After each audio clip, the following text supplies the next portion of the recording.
இப்போ என்னோட தொகுதின்னு பார்த்தீங்கன்னா உளுந்தூர்பேட்டை வரும். உளுந்தூர்பேட்டையில் வந்து திமுக எம்எல்ஏ தான் வசந்த் இப்போ வேலு. ஜெயிச்சது இப்போ திமுக. இப்போ திமுக எம்எல்ஏ ஏற்கனவே இருந்ததும் திமுக எம்எல்ஏ யாருன்னு பார்த்தீங்கன்னா வசந்த் வேல். அவரோட தம்பி வந்து 2026 எலெக்ஷன் முன்னாடி வந்து ஏடிஎம்கேல இருந்தார். அவர் பேர் சண்பகவேல். வசந்தவேல் சண்பகவேல் தம்பி. அண்ணன் வந்து டிஎம்கே, தம்பி வந்து ஏடிஎம்கேல இருந்தார். இப்போ ஏடிஎம்கே லூஸ் பண்ணிட்டாங்க. டிவிக்கு ஆட்சிக்கு வந்தோடனே திமுக எம்எல்ஏ ஜெயிச்சிட்டார். வசந்தவேல் ஜெயிச்சிட்டார். ஜெயிச்ச உடனே அவர் என்ன பண்ணிட்டார், தம்பி ஏடிஎம்கேலேருந்து டிவிகேக்கு வந்துட்டார். இவர் ஒருத்தர், இன்னொருத்தர் வந்து கேஜிபி ஞானமூர்த்தி. கேஜிபி ஞானமூர்த்தி யாருன்னா, நான் 1 to 5th படிக்கும்போது அந்த ஸ்கூலுக்கு கெஸ்ட்டாக வந்தார் எம்எல்ஏவா. ஓகேவா, அவரும் வந்து டிவிகேக்கு போயிருக்கார். போயிட்டு என்ன பண்ணுறாங்கன்னா, அவங்க அண்ணன் ஏற்கனவே எம்எல்ஏ இருக்கிறாரு, தம்பி வந்து இப்போ டிவிக்கு ஆளுங்கட்சிக்கு வந்துட்டார். அங்கே இருக்கிற அதிகாரிகளை மிரட்டி அந்த பகுதியில் இருக்கிற மண்ணை வந்து எடுக்கிறதா ஒரு பெரிய குற்றச்சாட்டு இருக்குது. அது சம்மந்தமான வீடியோ வந்துருக்கு.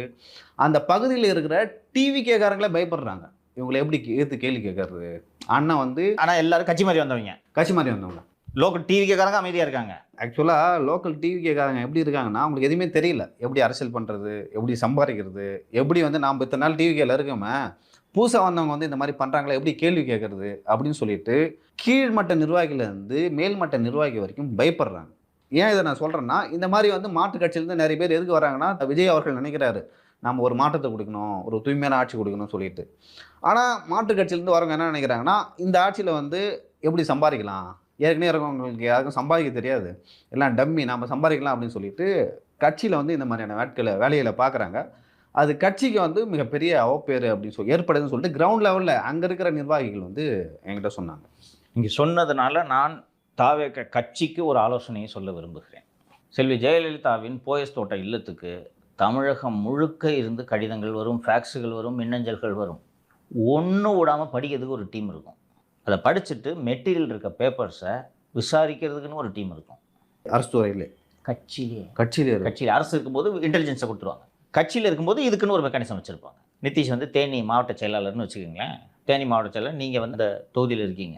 நிதிஷ் வந்து இந்த மாதிரி காசு வாங்கிட்டு போஸ்டிங் போடுறாரு, கவர்மெண்ட் சர்டிஃபிகேட் போஸ்டிங்கில் காசு வாங்கிட்டாரு, இந்த மாதிரி இந்த செண்பகவில் ஏதோ சொன்னீங்களே மண்ணு ஓட்டுறாரு அப்படின்னா, நீங்கள் நிதிஷ் பேரில் புகார் எழுதி கார்டனுக்கு போட்டுட்டிங்கன்னா அது விசாரிப்பாங்க.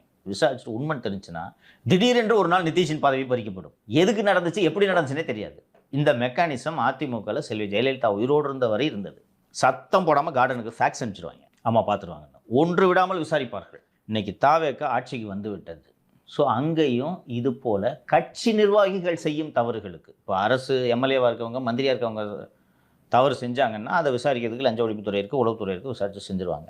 கட்சியில் இந்த மாதிரி அந்த ஏற்கனவே ஒரு கான்ட்ராக்டர் வாங்கிட்டு வீடியோவில் மாட்டினானே வீராசாமி, இது போல் இப்போ அண்டு லியோ சொல்கிறது, இது போல் கட்சியினர் ஆளுங்கட்சிக்காரன்னு சொல்லிட்டு இந்த மிரட்டுற வேலைகளை செய்வாங்க. கண்டிப்பாக நடக்கும், எல்லா கட்சியும் நடக்கும். இதையும் இவர் சரி செய்ய வேண்டும். இப்போ நீங்கள் இந்த உளுந்தூர்பேட்டில் மண் ஓட்டுறாங்க நீங்களா தம்பி, இந்த இன்னொரு கன்ஸ்ட்ரக்ஷன்காரர் எல்லாம் சேர்ந்து பண்ணுறாங்க நீங்கள, இப்போ இந்த தகவல் அரசுக்கு தெரிய வேண்டும், முதல்வருக்கு தெரிய வேண்டும். ஸோ இதுக்கு ஒரு மெக்கானிசம் நீங்கள் உருவாக்கணும். கட்சியினர் தவறு செய்தால் அவர்களை பற்றிய புகார்களை சொல்கிறதுக்குன்னு ஒரு வாட்ஸ்அப் நம்பரை கொடுங்க. இதை பார்க்குறதுக்குன்னு பனையூர் அலுவலகத்தில் ஒரு டீமை போடுங்க. மாவட்டத்துக்கு ஒரு டீம் போட்டாலும் பரவாயில்ல. Okay, good. அதெல்லாம் சேர்த்து விசாரிக்க சொல்லுங்கள். பொய் புகார் அனுப்புவான் சில பேர், ரைட்டா?